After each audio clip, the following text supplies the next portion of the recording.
Sejam bem-vindos a mais uma palestra na Fraternal. Hoje recebendo o palestrante Paulo Perpétuo, com o tema Aquele que quiser vir após mim.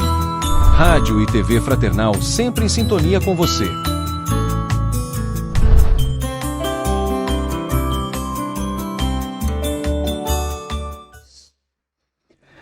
Boa noite, boa tarde, bom dia, de acordo com o horário que cada um for acessar aqui a nossa conversa.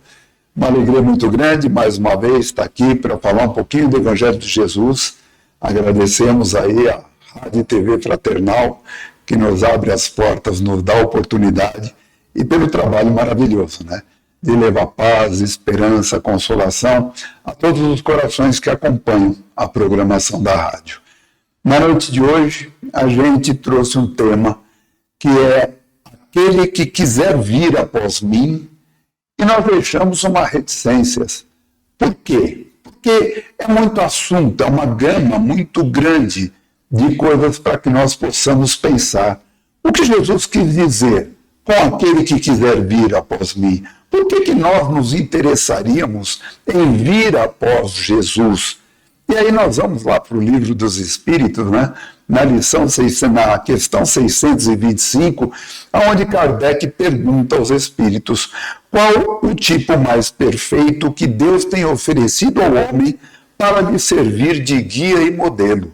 E os espíritos lhe respondem, Jesus, mas eles não param por aí. Eles continuam essa resposta dizendo, pois ele constitui o tipo de perfeição moral ao qual a humanidade pode aspirar na Terra. E aí nós lembramos de outro ensinamento do Mestre, né? Vós sois deuses, tudo o que eu faço, vós podeis fazer e muito mais. E aí nós percebemos exatamente isso, o tipo de perfeição moral que nós podemos aspirar na Terra é de Jesus. Se nós entendemos essa nossa vida como uma vida que não tem término, que não se inicia com o nascimento e termina no berço, termina no túmulo, né? Nós vamos perceber que estamos aqui com o objetivo de nos espiritualizarmos, de crescermos espiritualmente, moralmente, de trabalharmos os nossos valores, de aprofundarmos as questões da ética.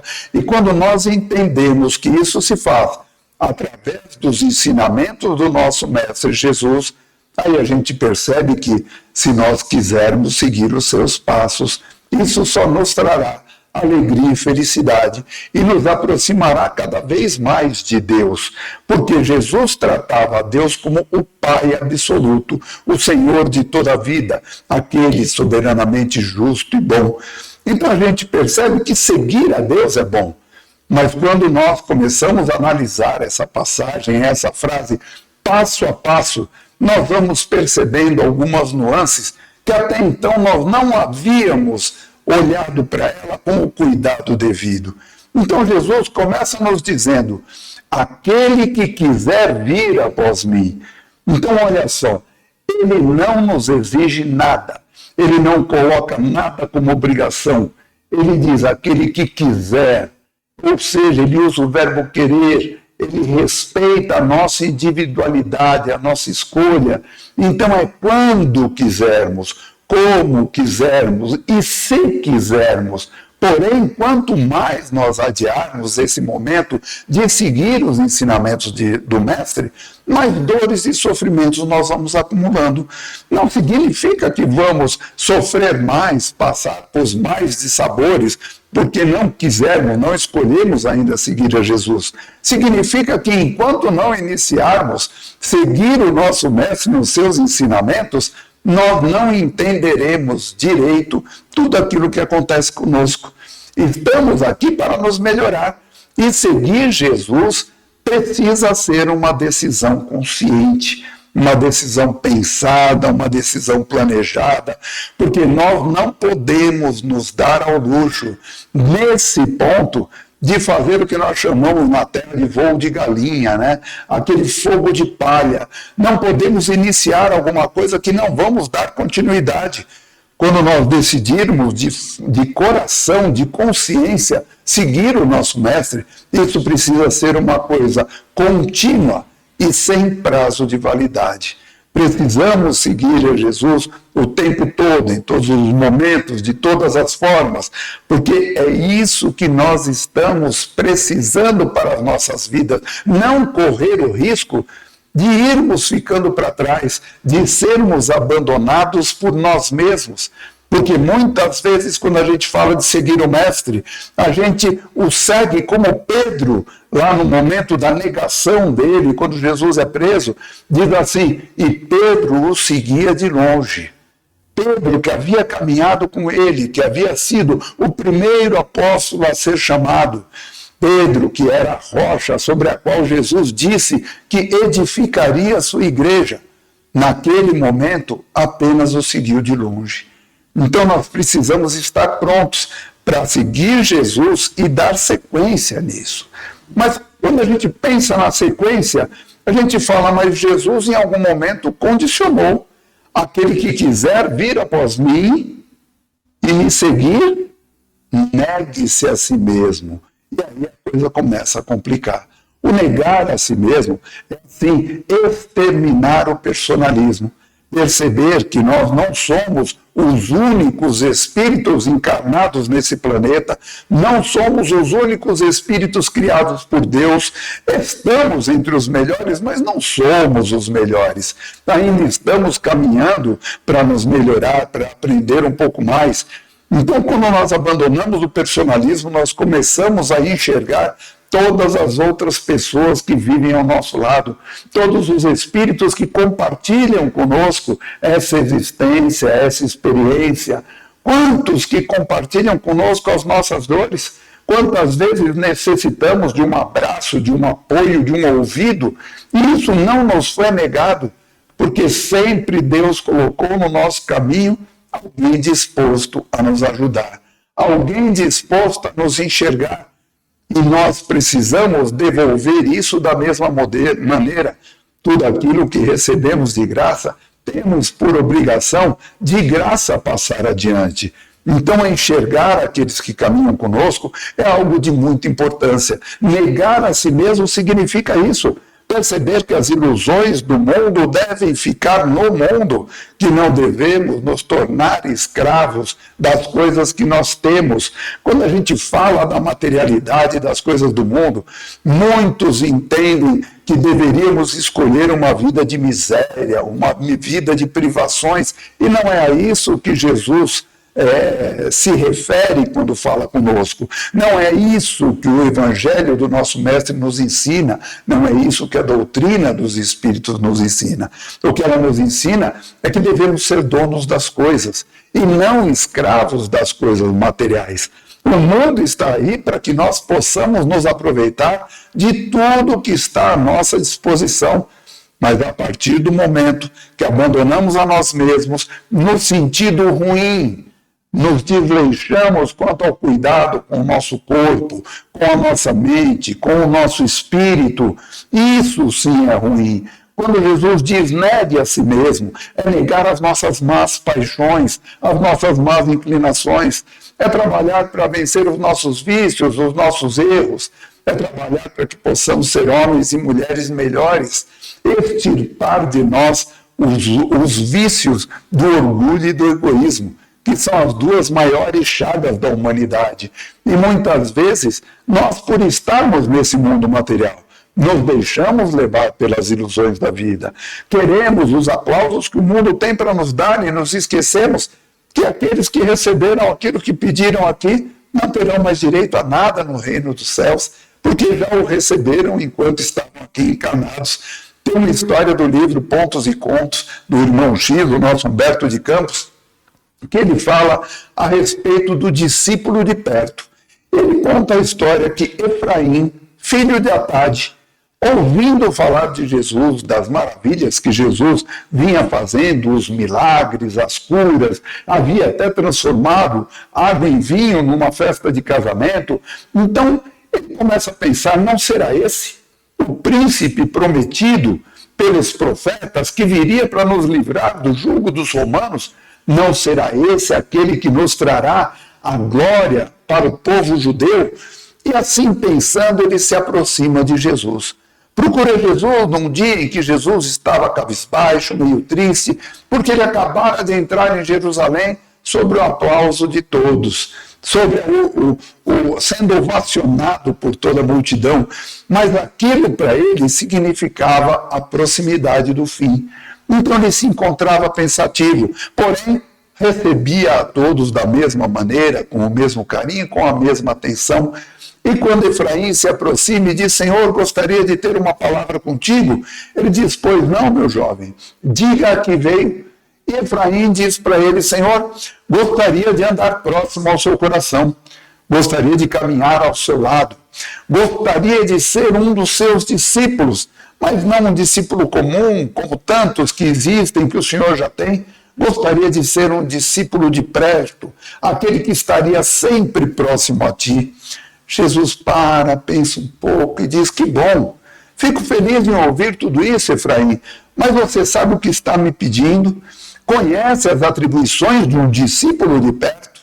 Porque os meus discípulos têm liberdade de crer e descrer, têm liberdade de amar e de vez em quando se perdem e acabam por odiar. Meu discípulo de perto terá que seguir sempre junto comigo, amando constantemente a tudo e a todos, sem jamais permitir que um pensamento ruim tome conta do seu ser. Os meus discípulos podem tirar dias de folga, desaparecem de vez em quando. O meu discípulo de perto trabalhará incansavelmente, diuturnamente, e jamais terá tempo para o repouso. Os meus discípulos podem se perder pelos jardins floridos, pelos campos de flores. Já o meu discípulo de perto caminhará comigo muitas vezes pelos espinhos. Então, se você tem tanta certeza, será um prazer recebê-lo comigo. E Efraim olha para Jesus e diz: Senhor, estou muito contente com tudo isso que eu ouvi. Vou até a sinagoga, vou agradecer ao Senhor dos Senhores e voltarei para ter contigo ainda esta noite. Jesus se despediu de Efraim com um pequeno sorriso e Efraim nunca mais voltou. Então, o negar a si mesmo, estando no mundo, se torna muito difícil. Por isso que Paulo, em uma de suas cartas, ele diz assim: o servo tem direito a muitas coisas, porém o filho estará sempre em casa. Porque quando somos filhos de Deus, perdemos o direito de cuidar de nossos interesses próprios, porque os nossos interesses passam a ser os interesses de Deus. Agora o servo não. O servo serve ao seu Senhor, mantendo o direito de ter os seus próprios interesses.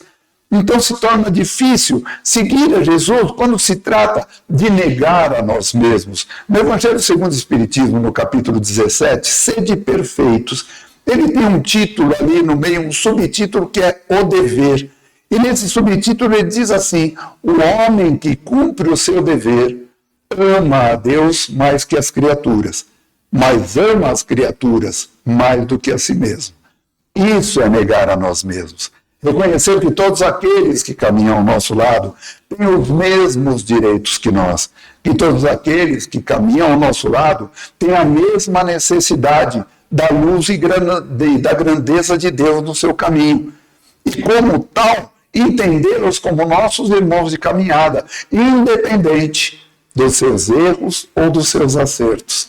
Quem somos nós para julgar quem quer que seja? Deus não nos julga, Deus não nos condena, Deus não nos castiga.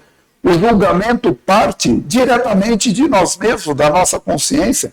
Quando perguntado no livro dos Espíritos aonde está escrita as leis de Deus, os Espíritos respondem: na sua consciência.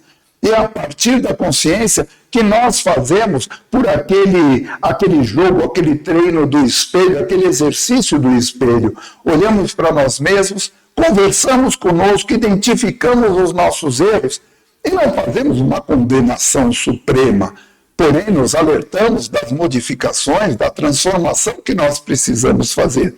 A partir dessa transformação, nós somos os nossos juízes e determinamos quais serão as nossas penas. Porque as nossas penas, normalmente, não passam apenas de nos melhorarmos a nós mesmos, trabalhar mais o nosso coração, entendermos que, como filhos de Deus, temos toda a capacidade de extirpar o mal que ainda existe em nossos pensamentos e substituí-los pelas coisas boas que aprendemos do nosso Mestre.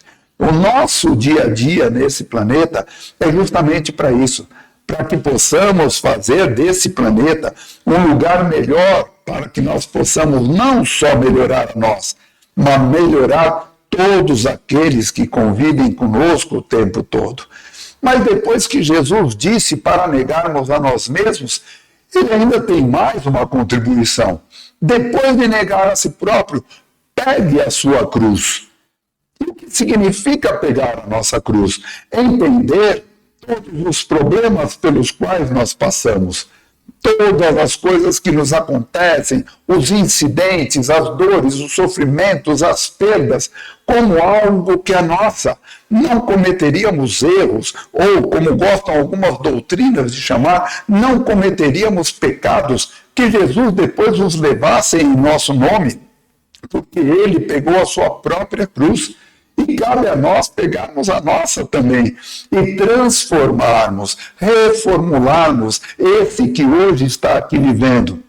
Ontem cheio de erros, mas hoje começando a caminhar no mundo da transformação. É assim que nós vamos mostrando a nossa identidade divina, o nosso DNA divino.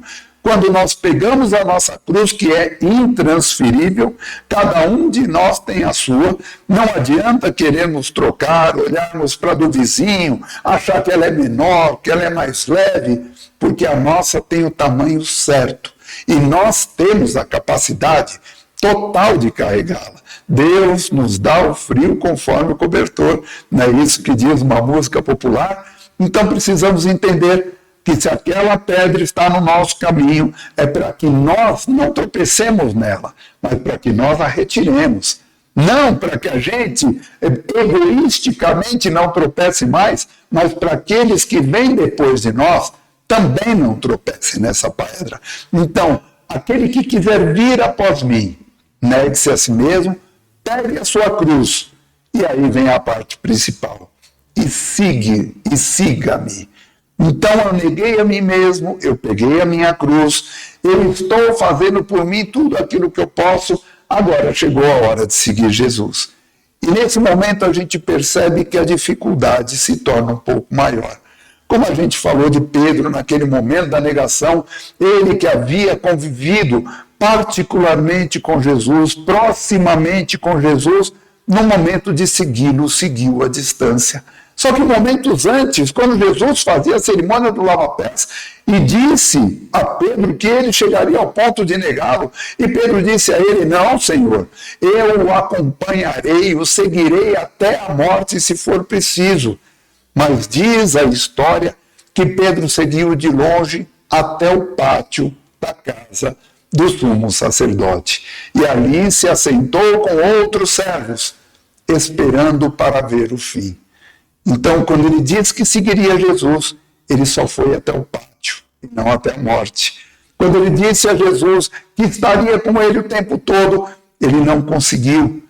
Quando ele precisava negar a si próprio, ele negou a Jesus. E quando ele precisou pegar a sua cruz, entregou Jesus para que Jesus pegasse a própria cruz, e ele continuou a sua caminhada. Naquele momento, a tristeza que envolveu Pedro foi muito grande. Ele não conseguia se reconhecer como aquele que havia sido denominado a rocha sobre a qual Jesus construiria sua igreja, porque naquele momento ele sentia que havia falhado. Porém, rapidamente ele pensa na sua missão, ele pensa que ele tinha algo a recuperar depois daquele momento de fraqueza, e assim ele se transforma naquele que faz realmente surgir o cristianismo. Jesus trouxe os ensinamentos, e Pedro, pelo seu arrependimento daquele momento, trouxe a igreja do Cristo, a igreja dentro dos nossos corações, não a igreja de pedra. Mas assim como Pedro teve a oportunidade de se redimir, nós também teremos daqueles erros que nós ainda cometemos, das escolhas de seguir Jesus de longe, das escolhas de não segui-lo neste momento, mas daqui a pouco, quem sabe amanhã, porque as nossas fraquezas ainda nos fazem enxergar ouro em tudo aquilo que brilha, mesmo nem tudo aquilo que brilha sendo ouro. E Pedro, como alguém que poderia se redimir, passa a sua vida se doando e cuidando dos menores. Porém, ele ainda tinha uma dívida com o Cristo. Existe um evangelho em Atos de Pedro, apócrifo, não reconhecido pelas igrejas, onde ali conta-se uma história chamada Quo Vadis. E diz que Pedro, já com uma idade bastante avançada, vivendo em Roma, prestes a ser martirizado, a ser morto, ele é convencido por seus seguidores a deixar Roma para não ser morto. Depois de muito relutar, ele resolve, com 2 amigos, pegar a Via Ápia e se afastar de Roma.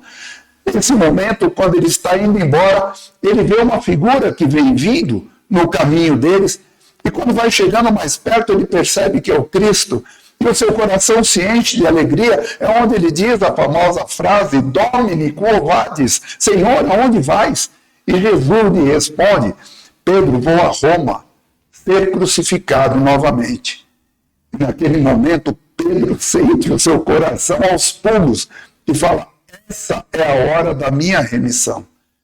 Este é o momento de eu provar aquilo que eu disse lá atrás, que eu acompanharia até a morte, e que na minha juventude não tive força para fazê-lo. E Pedro se dirige aos seus companheiros de viagem e diz, amigos, voltemos, vamos a Roma, nossa hora é chegada. Lá Pedro passa pelos seus martírios, é crucificado a seu pedido, numa cruz invertida, que simbolizava a espada que um dia ele embanhou contra o soldado, porque a cruz invertida é isso, é uma espada fincada no chão com o seu cabo. E assim ele recuperou tudo aquilo que ele havia perdido. Finalmente, Pedro negava a si mesmo. Finalmente, Pedro pegava a sua cruz. E finalmente, Pedro seguia Jesus. E isso há de ocorrer com todos nós. A cada um de nós, no nosso tempo, a cada um de nós, de acordo com que formos nos livrando dos nossos erros, dos nossos pecados, como chamam tão comumente. Paulo, em uma das suas cartas, ele diz assim, aonde abundou o pecado, abundará também a graça. Por quê? Porque Deus transforma em virtudes tudo aquilo que um dia foi erros, através do nosso esforço, através das nossas escolhas. Santo livre-arbítrio que nós recebemos, que nos dá a oportunidade de, mesmo tendo cometido todos os erros de ontem, iniciarmos um caminho de acerto no dia de hoje. Essa é a grande oportunidade que nós recebemos. Por isso que, quando Pedro se dirige a Jesus e diz, Senhor, como que em cima de mim um homem ignorante construirás a tua igreja? Ele diz, Pedro, eu enxergo muito além daquilo do que a humanidade. Eu sei muito mais do que todos aqueles que você conhece. E tudo aquilo que meu pai me conta, eu conto para vocês, porque vocês não são mais apenas meus discípulos. Hoje eu posso chamá-los de amigos. Seguir Jesus é uma tarefa penosa. Seguir Jesus é algo que nós precisamos fazer todos os dias com muita força, com muita intensidade, mas como nós falamos no começo, de forma consciencial. Por isso que a doutrina dos espíritos é a fé raciocinada, porque ela mostra para nós que não dá para vivermos de palavras que podem ser rasgadas, de palavras que podem ser levadas ao vento. Tudo aquilo que nós falamos, que seja o vosso dizer, sim, sim, não, não. Não é esse um dos ensinamentos do nosso mestre? Então precisamos confirmar no nosso dia a dia, com as outras pessoas, com a sociedade, aquilo que falamos em nome de Jesus. Santo Agostinho diz que todos os anjos, juntamente com Deus, poderiam realizar todas as coisas, mas ele estaria sendo ofensivo para com a humanidade, porque tiraria do homem a oportunidade de ser agente da sua palavra para outros homens. Então é assim que nós vamos crescendo, multiplicando nos corações que nos ouvem o desejo de servir a Jesus, multiplicando o desejo de sermos seres mais moralizados, multiplicando o desejo de termos valores imexíveis que os nossos valores sejam sempre soberanos diante da nossa vontade, que possamos ser donos de tudo aquilo que pensamos e falamos e não nos envergonharmos de nada do que nós fizermos, porque estamos sempre sendo observados. Hoje, com o conhecimento da doutrina espírita, sabemos que não só os encarnados, mas uma pleiade de espíritos desencarnados estão sempre ao nosso redor, analisando as nossas falhas, vendo se elas são iguais aos nossos pensamentos, analisando as nossas atitudes, porque não podemos ser pegos no contrapé. Falar de amor, falar de amizade, falar de harmonia, falar de alegria e termos uma atitude dentro da sociedade como os homens do mundo. Precisamos agir como um homem no mundo, um homem de verdade, que traz ao mundo alegria, que traz ao mundo paz, pela sua palavra, pelas suas atitudes. Então precisamos ser os prepostos do Cristo, aqueles que vêm após ele, seguindo-o passo a passo, mas seguindo-o de perto. Não apenas seguindo Jesus atrás dele, mas caminhando ao seu lado. Quando ele fala para nós que aquele que está cansado, aquele que está desesperado, que vai e procure, porque ele vai nos aliviar. O que ele fala para nós? Coloque sobre ti o meu jugo, porque o meu jugo é leve. O que é o jugo a não ser uma trava de madeira que nos iguala em tamanho e estatura a Jesus?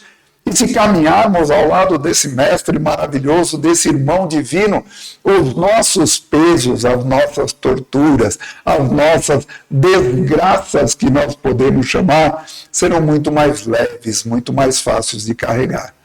E assim nós vamos trocando o ódio pelo amor, a tristeza pela alegria, as desilusões pela compreensão, porque é isso que Jesus espera de nós, que nós possamos compreender por que ele esteve entre nós, que nós possamos compreender o verdadeiro sentido da lei áurea, de amar o nosso próximo como a nós mesmos, de perdoar não 7 vezes, mas 70 vezes 7 vezes, compreendermos a história da ovelha perdida, que ele largou 99 para ir buscar uma.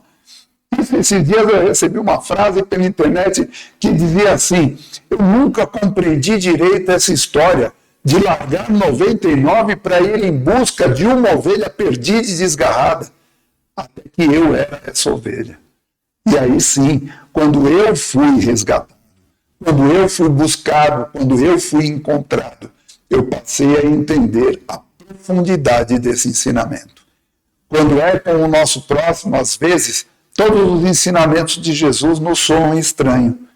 Tem uma passagem de Paulo que ele diz assim: a cruz para aqueles que morrem é algo que não se consegue compreender, mas a cruz para nós que encontramos a salvação no Evangelho do Cristo é um motivo de muita alegria, é um motivo de entendimento, é um motivo de compreensão.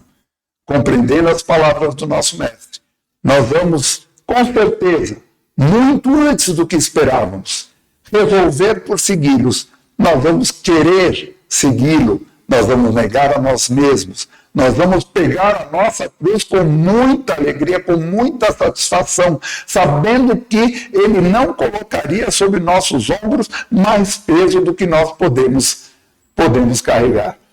E aí tomaremos a decisão de segui-lo, caminhar após ele, caminhar ao seu lado, colocando em prática todos os seus ensinamentos, amando o nosso próximo, amando os nossos inimigos, perdoando aqueles que desejam e que fazem mal, tentam nos fazer mal, porque não entenderemos mais nada como um mal que nos foi feito, mas sim com cobranças do passado, que hoje vêm para serem cobradas de nós em muitas prestações, em suaves prestações. Todos os erros cometidos lá atrás, hoje nós pagamos em suaves prestações, porque entendemos o valor das palavras do nosso Mestre. Vinde a mim todos vós que sofreis e estáis sobrecarregados, e eu vos aliviarei. Mas o aliviarei não significa que não teremos que carregar a nossa cruz.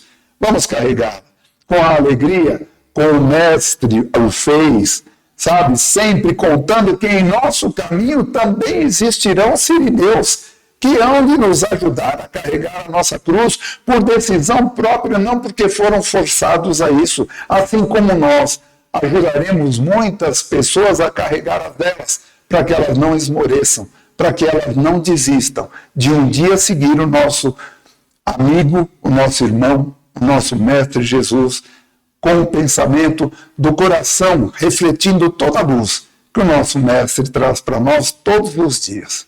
Fiquemos todos com Deus, que tenhamos uma ótima noite, que os nossos familiares estejam todos amparados pelo manto do nosso Mestre, que as bênçãos de Jesus recaiam sobre os nossos lares e que possamos nos encontrar numa próxima oportunidade. Muito obrigado.